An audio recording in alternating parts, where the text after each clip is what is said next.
So I liquidated that stock just to pay my rent. And I forgot about, I'll get back again. I'll get back in a decent position. And boom, now it's at $1,000. And I don't know, is it $1,200 a share now? 1.3, yeah. 1.3, yeah. I was like, one of my biggest regrets ever. So I have the opposite story, actually. What happened? So I bought it around the $200 mark. I was working at Payless at the time, making like $9 an hour. So I wasn't making much, but every 2 weeks, as I said, like every time I got paid, I'd put half of it into Shopify. Like no other stock. It was just Shopify. bullish on You believed in it like that. Yeah. And then it turned into my house. Like that's how I purchased my house, because I sold it just last year. So five years later. And, you know, I think, I don't know how many, I need to look back, but I had a lot of shares of Shopify by that time. And I was able to, it came up to like $50,000 or something along those lines.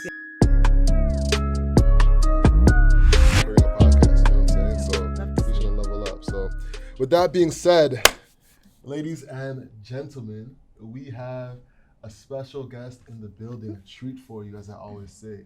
We got xoReni, Reni the resource. Reni the resource. Hello. Reni, what's good with you? How are you? I'm good. It's been a good day so far. Yeah? Yeah, I'm living life. How about you guys? We're blessed. Good. And highly favored. Good. We love to see it. I am fantastic. You know what I'm saying? So I did a little bit of background research into you, and I noticed that first off, you have African roots. Yes. You know what I'm saying? And your parents are very adamant about financial literacy. They are. So talk to us about that. Where are you from? I'm from Nigeria, Papa. Nigeria in the building. And yeah, my parents have been teaching me about financial literacy probably since I was born. But like the first thing I can remember is when I was about 4 years old. 4. Yeah, I moved to Canada when I was 4 years old from England, and my parents opened a bank account, and I still remember it because I cried thinking, oh, my money's like away from me basically. But yeah, they opened my bank account when I was 4 years old, and every time I would get money from like an uncle or an aunt who would visit, they would be like 50% of it has to go into the bank account, and I was like, it was sad at the time, but now like obviously it paid off in the long run. And then when I turned 18, they taught me about investing, and I bought a house because of it. But I guess we'll get to that. We'll get to that. So you were born in England. Yes, I was. And then moved to Canada 4 years old. Like, where did your parents land in Canada? Same house that I'm living in now. Same house, Yeah, eh? so Mississauga. We landed there, and I've been there ever since. Brothers, sisters? I have one sister. She was 1 when we moved here. So yeah, I've lived in the same house literally my whole life. That's crazy. Yeah. So all these years, they're accumulating money for you, and you as like a young kid, it's like, you know, you're seeing all this money pile up. Were you ever tempted to want to make a purchase or want to spend that money as things showed up, like toys, trips?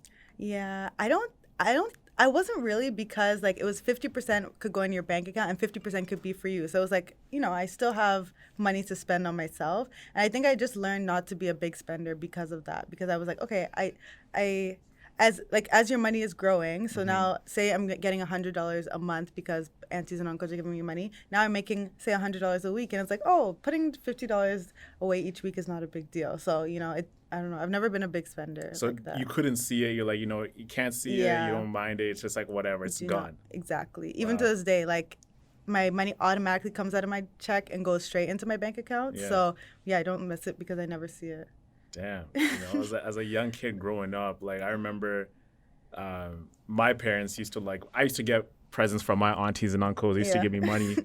But my mom will take that money and we need this for groceries. We need this for other things. They'll hold it for you. I'll hold it for you. And you never see that money again. Sometimes I still think about those moments I used to get money and oh, Mom, what happened to that $200 I got from Uncle whatever. It's I'll give it to you later. Yeah. Never saw it again. Yeah. Or man. They're like, oh, we used it to we're raising you with this money. Exactly, right? Yeah. These are some challenges you grew up with money in the building, and but hey, we're here now. Yeah. So you're coming up, you're learning about money.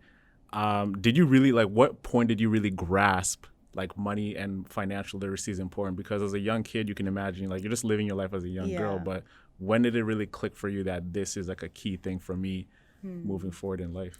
I feel like it was maybe when I was in my teens.